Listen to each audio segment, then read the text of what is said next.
मुलाकात करने के लिए अडयाला जेल पहुंची और आज फिर मुलाकात नहीं करवाई गई। वो जो एक ड्रामा था कि एक बहन की हम मुलाकात करवा देंगे, वो भी आज एक्सपोज हो गया। अलीमा खानम ने उसके ऊपर कुछ स्टेटमेंट भी दिए और इस्लामाबाद हाई कोर्ट में एक डेवलपमेंट हुई इमरान खान साहब की कैद तन्हाई के हवाले से। वहां पे एक फैसला महफूज किया गया, वो भी मैं आपको बताता हूं, कुछ और अहम खबरें हैं। लेकिन सबसे पहले अलीमा खानम ने क्या कहा वो जरा आप देख लीजिए। उन्होंने कहा जी कि सिर्फ एक मुलाकात कोई खुशखबरी नहीं है कि इमरान खान साहब से एक मुलाकात हो जाए। ये मुजरिम हैं जिन्होंने इमरान खान के हकूक मुअत्तल कर रखे हैं, सारे हकूक बहाल होने चाहिए। यानी सादा उनका मुतालबा ये इमरान खान साहब की फैमिली का, जनाब ये कोई तरीका नहीं है कि आप ये कहें हम एक मुलाकात करवा देते हैं इमरान खान से। भी उसका, इमरान खान का ये कानूनी हक है कि वो हर हफ्ते मुलाकात करें, ना सिर्फ कि उस तरह मुलाकात करें जैसे अपनी फैमिली से मुलाकात कर रहे हैं, अपने वकला से मुलाकात कर रहे हैं, अपने दोस्तों से मुलाकात कर रहे हैं। तो उनकी मुलाकात जो हफ्ते में 2 दिन है, जो जुमेरात और मंगल, वो मुलाकातें होनी चाहिए और उन्हें कानून के मुताबिक इंसाफ मिलना चाहिए जैसे बाकी सबके लिए है। यानी अगर आप याद करें कि नवाज शरीफ साहब की जेल में जब मुलाकातें होती थी, या आसिफ अली जरदारी तो जेल के साथ एक कोठी है वहां हुआ करते थे और बड़ी मौजें थी, बड़ी खिदमत थी उनकी। आसिफ अली जरदारी साहब को तो मुलाकातों के लिए कभी तकलीफ हुई नहीं थी, वो बल्कि चले भी जाते थे, आ भी जाते थे। इस तरह की खबरें बहुत पाकिस्तान के मीडिया में बहुत पहले छप चुकी हैं। तो जरदारी साहब की जेल तो ना होने के बराबर थी। हां, नवाज शरीफ साहब को जेल में रखा गया था जब इमरान खान साहब इलेक्शन जीते, उससे पहले मियां साहब वापस आए और इलेक्शन लड़ने के लिए उन्होंने गिरफ्तारी दी ताकि वोट उन्हें पड़े। तो वोट उन्हें फिर भी नहीं पड़े, लेकिन मियां साहब बाद में डील करके पाकिस्तान से निकल गए। मिलिट्री एस्टेब्लिशमेंट से उन्होंने डील की, बीमारी का बहाना बनाया और पाकिस्तान से बाहर चले गए। लेकिन जितना अरसा मियां साहब जेल में रहे, आपको पता है कि फी दिन मियां साहब की कितनी मुलाकातें थी? 22 मुलाकातें फी दिन। जब हमने मुलाकातों को दिनों के ऊपर डिवाइड किया तो पता चला कि नवाज शरीफ रोजाना की बुनियाद पे 22 मुलाकातें करते हैं। एक एक दिन में मियां साहब 100 लोगों से भी मिले। यानी सहाफी जब मियां साहब को मिलने के लिए जाते थे तो 15 कॉलम निगार और सहाफी अंदर जाते थे। एक बड़ी कुर्सी लगती थी सोफा नमा, जिसपे मियां नवाज शरीफ साहब बैठते थे। एक लंबी ऐसे कतार लगती थी दाएं तरफ, एक कतार लगती थी बाएं तरफ, और दोनों कतारों पे पाकिस्तान के जय्यद सहाफी बिठाए जाते थे। फिर मियां साहब उनके साथ बड़ा लंबा एक सेशन करते थे बातचीत का, और ये एक मरतबा नहीं कई मरतबा हुआ। इसी तरह मियां साहब की फैमिली मियां साहब के साथ ही मौजूद रहती थी। मियां साहब के अपने जाती मुलाजमीन वो सबसे पहले सुबह अंदर चले जाते थे और वो मियां साहब के साथ साथ खिदमत गुजारों की तरह मौजूद रहते थे हर जगह पे। ये थी मियां नवाज शरीफ साहब की जेल। इमरान खान साहब की जेल जो है वो वैसी नहीं हो सकती, तो कम से कम जो कानूनी तौर पे उनको सहूलियत हासिल है वो उन्हें मिलनी चाहिए। अब यही बात उनकी फैमिली कर रही है कि ये क्या बात हुई कि आप एक बहन की एक मुलाकात करवा देंगे, वो बहन बाहर आएगी, वो कहेगी मेरे भाई की ये सूरत हाल है, बाद में बहाना बनाएगी जी इस बहन ने बाहर आके इमरान खान की सूरत हाल बताई, लिहाजा अब हम मुलाकातें ही बंद कर रहे हैं। तो नौरीन न्याजी उन्होंने कहा जी आई हुई है, मुलाकात के लिए इंतजार कर रही हैं। बल्कि वहां पर जो पुलिस मौजूद थी उनको बताया भी कि ठीक है जी जाएं मुलाकात करवाएं नौरीन न्याजी की, जैसा कि वादा किया गया था। तो फिर मुलाकात नहीं करवाई गई। अच्छा, इसमें जो है ना वो अलीमा खानम ने कहा कि मुलाकात के हवाले से कंफ्यूजन पैदा हुई। 19 मई को जब हमारे साथ मेंबरान पार्लियामेंट के काफिले को 26 नंबर पर रोका गया तो वहां मोहसिन नकवी बार बार राब्ता कर रहा था कि आज आप ये खत्म कर दें, हम मुलाकात करवा देंगे। इसके जवाब में मेरा मौक़िफ़ यह था कि ये मुलाकात नहीं करवाएंगे, ये झूठ बोल रहे हैं। फिर कहा गया नौरीन न्याजी जेल सुपरिटेंडेंट को दरखास्त दें तो मुलाकात हो जाएगी। उन्होंने कहा हमारे पास तो अदालत का ऑर्डर है, दरखास्त की क्या जरूरत है, आप हमारी मुलाकात करवाएं। तो मोहसिन नकवी कह रहे थे, और फिर उन्होंने ये भी कहा कि मैं 2 हफ्ते तक के लिए मुअख्खर भी कर सकता हूं केस और ये और वो। वैसे मोहसिन नकवी करने को कुछ भी कर सकते हैं, आसिम मुनीर साहब के साथ अजीजदारी है, ताल्लुक बेहतरीन है, तो मोहसिन नकवी तो कुछ भी कर सकता है। पाकिस्तान के स्याह और सफेद का मालिक है, और यही पाकिस्तान की किस्मत है आज तक कि मिलिट्री एस्टेब्लिशमेंट का सिक्का चलता है और उनके आसपास जो लोग हैं वो दिनों में कहां से कहां पहुंच जाते हैं। वरना मोहसिन नकवी के लेवल के, बल्कि इससे बहुत बेहतर लेवल के आदमी पाकिस्तान में पूछता ही कोई नहीं है। लेकिन यहां क्योंकि रिश्तेदारी है आर्मी चीफ के साथ, ताल्लुकदारी है आर्मी चीफ के साथ और एक लंबा रिलेशन है, तो उसकी बुनियाद के ऊपर आप देखेगा चेयरमैन पीसीबी बन गया, निगरान वजीर आला बन गया, 1 साल वो भी रहा, फिर वजीर दाखिला भी बन गया, अब डिफेक्टो वजीर खारजा भी बना हुआ है। तो सारा कुछ मोहसिन नकवी को दिया आसिम मुनीर साहब ने, लेकिन बदले में मोहसिन नकवी ने क्या दिया वो पता चलेगा, वक्त बताएगा कि तारीख के अंदर किसको क्या लिखा जाता है। फिर वो कहते हैं जी हमें यह बताया गया है कि इनका इरादा है कि एक बहन की मुलाकात करवाएं और जब वो बाहर आकर इमरान खान का कोई पैगाम दे तो 6 महीनों के लिए इमरान खान को फिर कैद तन्हाई में डाल दें और ये कहें जी हमने तो मुलाकात करवा दी थी। जनाब, इमरान खान साहब को उनके आईनी और कानूनी हकूक मिलने चाहिए और जिद्दोजहद इस बात के लिए होनी चाहिए, उनको डॉक्टरों तक रसाई होनी चाहिए, उनके अपने डॉक्टर जाएं, जाके इमरान खान को चेक करें और बाकायदा उनका ठीक तरीके से इलाज करवाया जाए। वो साबिक वजीर आज़म है पाकिस्तान के। तो ये तो नाजरीन इमरान खान साहब की मुलाकात का मामला है। अब जरा आप देखिए कि अदालत में क्या हुआ। सलमान सफदर साहब, ये जो केस है अदालत के अंदर चल रहा है, उसमें दोबारा पेश हुए कि जी कैद तन्हाई में आपने क्यों रखा हुआ है बुशरा बीबी को भी और इमरान खान को भी। तो उन्होंने जो स्टेटमेंट दिया अदालत में वो बड़ा इंपॉर्टेंट है। सलमान सफदर ने अदालत को बताया कि इमरान खान साबिक वजीर आजम है, 74 साल के हैं, उनकी टांग में गोली लगी है और एक आंख की नजर जाया हो चुकी है, जेल में कैद तन्हाई में रखा गया है, कोई ट्रायल कोई मुलाकात नहीं हो रही, टीवी नहीं है, कोई इंसानी राब्ता नहीं है। इमरान खान ने मुझे खुद बताया कि उन्हें 22 घंटे और बुशरा बीबी को 24 घंटे कैद तन्हाई में रखा जाता है। 7 महीने से जायद कैद तन्हाई एक बड़ी खौफनाक बात है। दिसंबर 2025 को आखिरी मीटिंग हुई थी इमरान खान से। दोनों बीमार हैं, कई बार जेल से बाहर अस्पताल ले जाया जा चुका है, दोनों की आंखों की सर्जरी हो चुकी है। सिर्फ एक बार तसव्वुर करें कि जिस शख्स की आंख की सर्जरी हुई हो और उसे मुसलसल कैद तन्हाई में रखा जा रहा हो तो वो दीवार में जाकर टकरे ही मारेगा। हमें सर्जरीज का कोई एक मेडिकल डॉक्यूमेंट भी नहीं दिया गया। अदालत आईजी जेल खाना जात को तलब करे, यह सुपरिटेंडेंट ऑफ जेल के बस की बात नहीं है। अदालत मेडिकल का मुकम्मल रिकॉर्ड भी तलब करे। ये जो है ना जेलर शेलर, सुपरिटेंडेंट ऑफ जेल, ये आईजी जेल खाना जात, ये सारे जेलों में ही जाएंगे। ये जिस वक्त पाकिस्तान की काया पलटनी है ना तो बेशुमार लोग जो जेलों में जाने ना उसमें इस किस्म के सहूलतकार भी जेलों में जाएंगे और ये बड़े आराम से कहेंगे जी हमें तो जनाब कर्नल साहब कहते थे, हमें जनाब फलाना कहता था।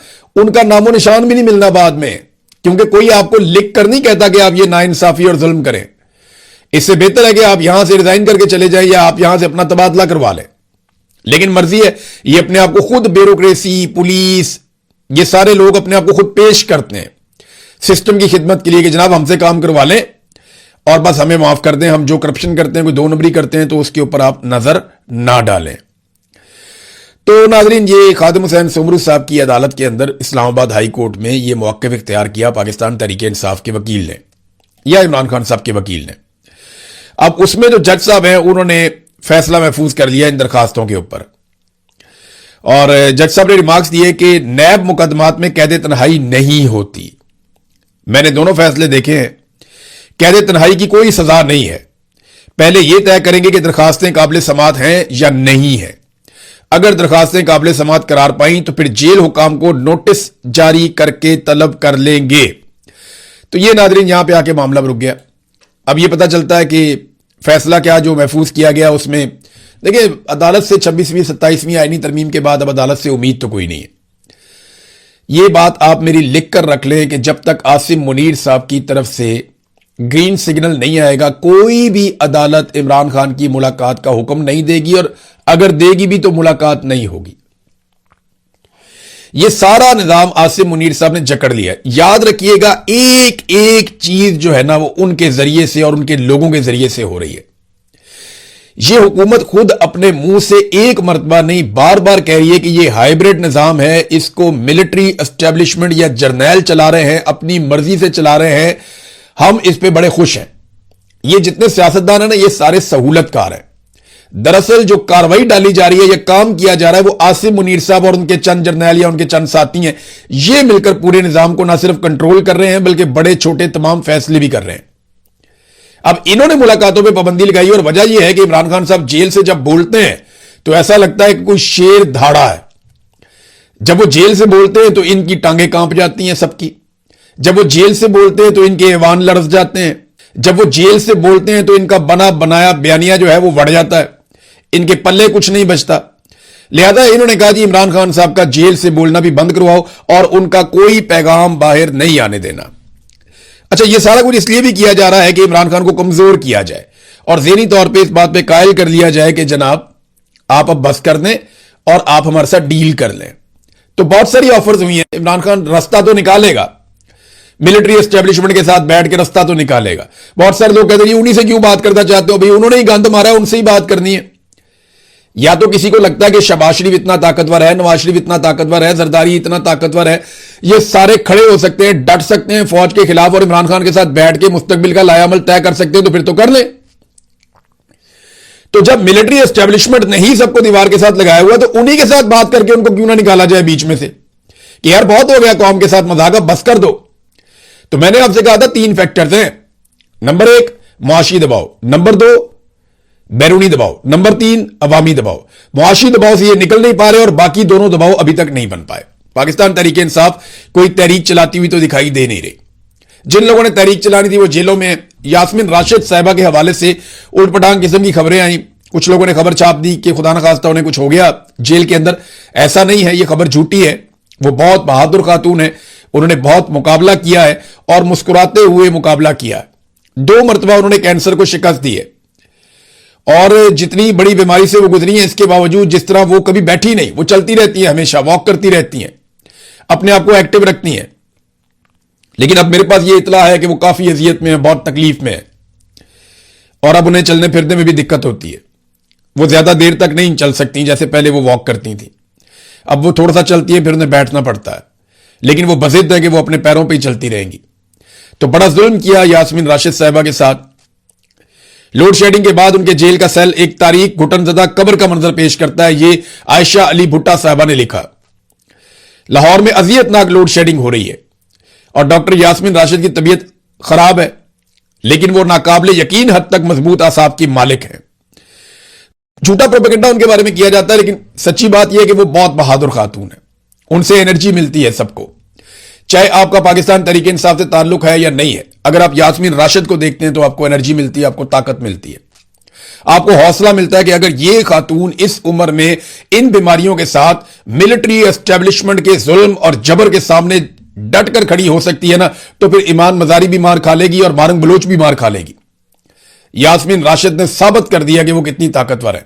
मेरी उनसे टेलीफोन पे एक दफा बात हुई, वो पेशी पे आई हुई थी, मैं जेल में था, तो उन्होंने जिस अंदाज में मेरे साथ बात की, मुझे 1-2 दिन महसूस हुआ कि यार क्या बात है इनकी। मैं वही सोचता रहा बैठ के जेल में कि कितनी मजबूत खातून है। यानी जो खुद गिरफ्तार है, जिनको पकड़ा हुआ है, वो किस तरह बाकी लोगों को हिम्मत और हौसला दे सकती हैं। बहुत जबरदस्त खातून है।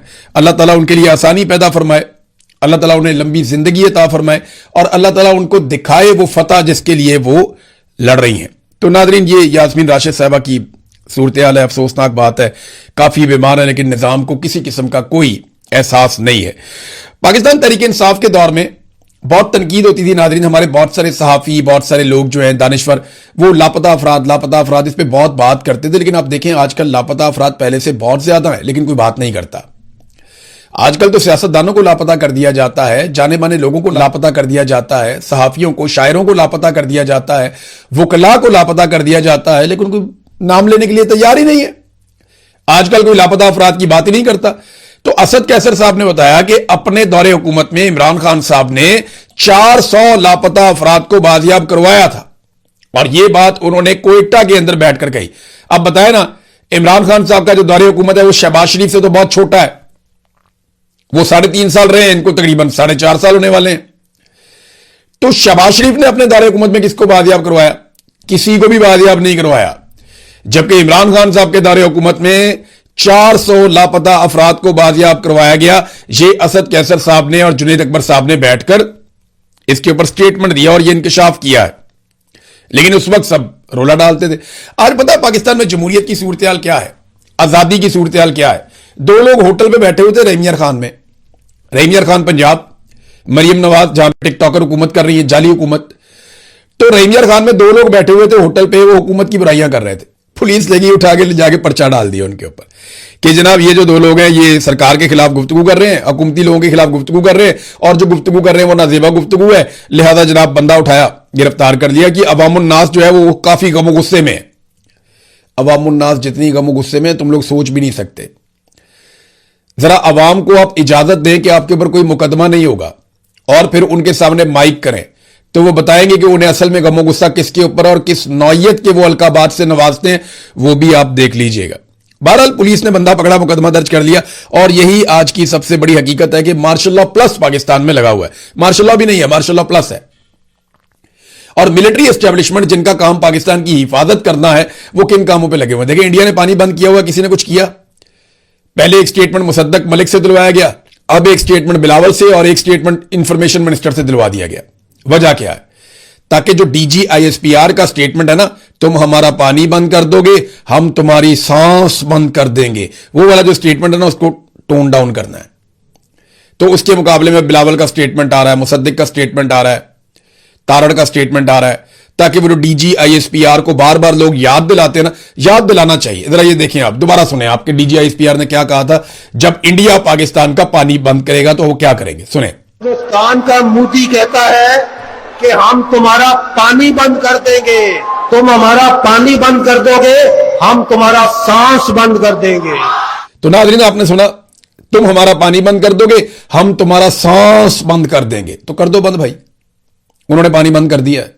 राणा सनाउल्लाह ने भी गवाही दे दी है, बिलावल ने भी गवाही दे दी है, मुसद्दिक ने भी गवाही दे दी है, तारड़ ने भी गवाही दे दी है।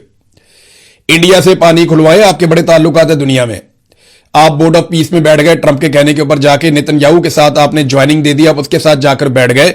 आपने अमन के नोबेल इनाम के लिए डोनाल्ड ट्रंप जैसे बंदे को आपने नामजद कर दिया, जिसने मेनाब में 168 बच्चियों का कत्लेआम किया। आपने ट्रंप के बयान के बाद अफगानिस्तान के ऊपर हमले कर दिए।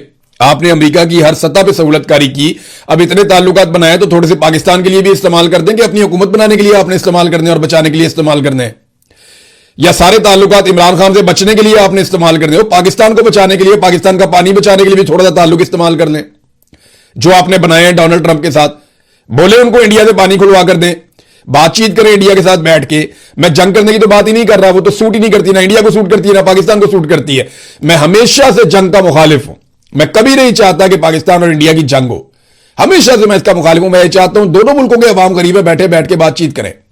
और ये जो फौज के ऊपर अरबों खरबों रुपया खर्च कर रहे हैं, एक पागलपन का शिकार है, हथियार पे हथियार, हथियार पे हथियार, वो भी बनाते जा रहे हैं, हम भी बनाते जा रहे हैं। इन खर्चों को कम करके अवाम की फलाह बहबूद के ऊपर लगाएं। देखें यूरोप कहां से कहां चला गया, अमेरिका, बरतानिया, दुनिया कहां से कहां जा रही है। उन्होंने अपनी इकोनॉमीज खड़ी की हैं। हम जनाब अपने सिर्फ एक एक इदारे को खड़ा कर रहे हैं जनाब, पैसा वहां खर्च करते जाओ करते जाओ करते जाओ। तो दिफा बहुत जरूरी है, लेकिन बाकी चीजें भी जरूरी हैं। तो इंडिया के साथ बातचीत करें, जंग के बजाय अमन के साथ बैठे, टेबल के ऊपर लॉजिकली बात करें, उन्हें कायल करें, उनके ऊपर दबाव आप बढ़ा सकते हैं, उनके ऊपर दुनिया भर से आप उनके ऊपर दबाव बढ़ा सकते हैं। लेकिन यहां आवाज उठाने को तैयारी कोई नहीं है, बात करने को तैयारी कोई नहीं है। सारा इन्फ्लुएंस इस्तेमाल करना है जनाब। इमरान खान को जेल में कब तक रखा जा सकता है? इंडिया ने पाकिस्तान का पानी रोक लिया, उसके ऊपर कोई कुछ करता ही नहीं है, कर ही नहीं रहा। नाजरीन जो बजट बनाया ना जिन लोगों ने, अब ये बजट का क्योंकि महीना था तो जाते जाते आपको खबर दे दें, आज 30 तारीख है, आखिरी तारीख इस महीने की। तो जिन लोगों ने बजट बनाया था ना, उन्हें 6-6 तनख्वाहें दे दी गई वफाकी हुकूमत की जानिब से। और पंजाब में भी जिन महकमों ने बजट बनाया, महकमा कानून, पंजाब असम्बली का महकमा, बजट साजी के अंदर जो जो शामिल है, मुतल्लिका महकमे, अब 90 शारा कायदे आजम जब मरियम नवाज का दफ्तर है, इन सारों के लिए भी 4 माह की आजादी तनख्वाह का ऐलान कर दिया गया। क्यों? ये लोग पहले बगैर तनख्वाह के काम कर रहे थे, या इन्होंने बजट बनाने के दौरान कोई ऐसा काम किया जो इनको नहीं करना था। भाई ये तनख्वाह लेते हैं, अपना काम करते। मैं देखिए ये गरीब मुलाजमीन है, मैं नहीं चाहता कि मैं इनके बारे में कोई ऐसी बात करूं, लेकिन आप समझे जो बाकी है उनका क्या कसूर है? भाई ये जो काम कर रहे थे उसकी तनख्वाह ले रहे थे ना, इन्होंने तनख्वाह ली, अपना काम किया। अगर बहुत अच्छा काम किया आप इनको बोनस दे सकते हैं, आधा एक बोनस दे सकते हैं, फिर आप पूरे सूबे को दें ना, पूरे मुल्क के सरकारी मुलाजमीन को आप दें, ताकि सरकारी मुलाजमीन जो है उनके साथ एक जैसा सलूक हो। बाकी महकमों में भी लोग काम कर रहे हैं, पुलिस में भी काम कर रहे हैं, डाकखाने में भी काम कर रहे हैं, अस्पतालों में भी काम कर रहे हैं, सफाई सुथराई का भी काम कर रहे हैं, हाउसिंग में भी काम कर रहे हैं, जंगलात में भी काम कर रहे हैं, वाइल्ड लाइफ में भी काम कर रहे हैं। तो बेशुमार महकमों के अंदर बेशुमार लोग काम कर रहे हैं। तो आप सिर्फ जनाब इनको 6-6 तनख्वाहें आप इजाफी क्यों दे रहे हैं? क्या कोई चोरी का सामान जो है जिसको आपने इधर से उधर करवाया इनसे, कोई 2 नंबरी करवाई है आपने इनसे? ये तो बादशाहत वाला एटीट्यूड है और ये सूट नहीं करता। यानी ये तनख्वाह लेकर एक आदमी काम करे, इनकी तनख्वाहें जो है 6-6 तनख्वाहें हम इनको ज्यादा दे रहे हैं, क्यों दे रहे हैं? मैं इसकी मुखालफत इसलिए भी नहीं कर सकता ज्यादा कि गरीब मुलाजमीन है बेचारे, लेकिन मेरा यह मानना है कि बाकियों का क्या कसूर है? भाई अगर आप बहुत ही राजी हो गए, आपको लगता है इन्होंने बहुत अच्छा काम किया है, तो आप सबको एक बोनस देते हैं या सबको कुछ ना कुछ आप दें। लेकिन आप एक जगह पे 6 माह की तनख्वाहें दें और बाकी लोग जो है वो सिर्फ वो खबर पढ़े बैठ के। तो ये नामुनासिब है। नादरीन, दोहा कतर के अंदर डोनाल्ड ट्रंप के दामाद और उनके खसूसी नुमाइंदे विटकोफ यानी विटकोफ पहुंच गए हैं और जैरेड कुशनर डोनाल्ड ट्रंप के दामाद वो पहुंच गए हैं। ईरान से कोई टेक्निकल वफद जाएगा मुलाकात करने के लिए, लेकिन अभी तक कुछ चीजें तय नहीं हुई। जैसे ही मामला आगे बढ़ता है तो मैं आपके साथ शेयर करता हूं। अब तक के लिए इतने, अपना ख्याल रखिएगा, अपने इस चैनल का भी। अल्लाह हाफिज।